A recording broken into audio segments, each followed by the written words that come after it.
ഒരു ചെറുപ്പക്കാരൻ മുസ്ലിം ഫ്രണ്ട്ലി എന്ന് പറഞ്ഞൊരു ജിം തുടങ്ങുന്നു. നമ്മളെല്ലാവരും അറിയുന്ന കാര്യമാണ്. അപ്പൊ അതിന് ഒരുപാട് വിമർശനങ്ങൾ വന്നു, പ്രത്യേകിച്ച് മുസ്ലിം ഫ്രണ്ട്ലി എന്ന് പറഞ്ഞതുകൊണ്ട്. സാധാരണ ശരിയാണ്, തിയേറ്ററിലും മാർക്കറ്റിലും അവിടെയൊക്കെ മുസ്ലിം ഹിന്ദു ഒക്കെ ഇടകലർന്നു പോകുമ്പോൾ ജിമ്മിന് വേണ്ടി മാത്രം എന്തിനാണ് അങ്ങനെ ഒരു പേരും അങ്ങനെ ഒരു സംഭവം എന്നാണ് ആളുകൾ ചോദിക്കുന്നത്. ഞാനും അംഗീകരിക്കുന്നു, അതിന്റെ ആവശ്യമുണ്ടോ എന്ന് എനിക്കും തോന്നുന്നു. പക്ഷെ മതപരമായിട്ട് നോക്കുകയാണെങ്കിൽ മുസ്ലിങ്ങൾക്ക് ഒരുപാട് നിയമങ്ങളുണ്ട്, അതൊക്കെ പാലിച്ചുകൊണ്ടാണെന്നാണ് പുള്ളി ഉദ്ദേശിച്ചത്. ഇതിനെ വിമർശിച്ചുകൊണ്ട് നമ്മുടെ കുമ്മനം രാജശേഖരൻ പുള്ളി ഇതുപോലത്തെ എന്തെങ്കിലും വിഷയം വരുമ്പോഴാണ് ഇടയ്ക്ക് പൊങ്ങി വരാറ്. ആ ചെറുപ്പക്കാരനെ താലിബാൻ വരെ ആക്കി. താലിബാൻ ആക്കിയതിന്റെ അല്ല, ഒരിക്കലും വർഗീയത തൊടില്ലെന്ന് പറയുന്നത് നമ്മുടെ കേരളം. അത് മുസ്ലിങ്ങളും ഹിന്ദുക്കളും എല്ലാവരും ഉണ്ട്. ഈ വർഗീയത മനസ്സിൽ കൊണ്ടെടുക്കുന്ന ഒരുപാട് പേരുണ്ട്. അപ്പോൾ നമ്മുടെ ഈ ജനൻ ടി വിയുടെയും കുമ്മനം രാജശേഖരന്റെ ഒക്കെ കമന്റ് ബോക്സ് കണ്ടാൽ നമുക്ക് മനസ്സിലാവും.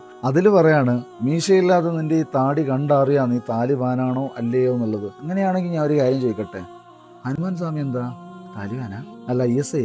പുള്ളിക്ക് താടിയുണ്ട്, മീശയില്ലല്ലോ.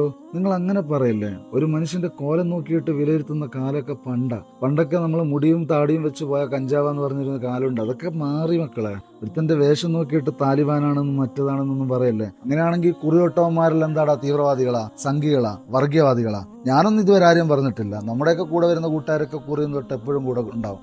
അവരൊന്നും വർഗീയവാദികളല്ല, നല്ല അടിപൊളി കൂട്ടുകാരാ.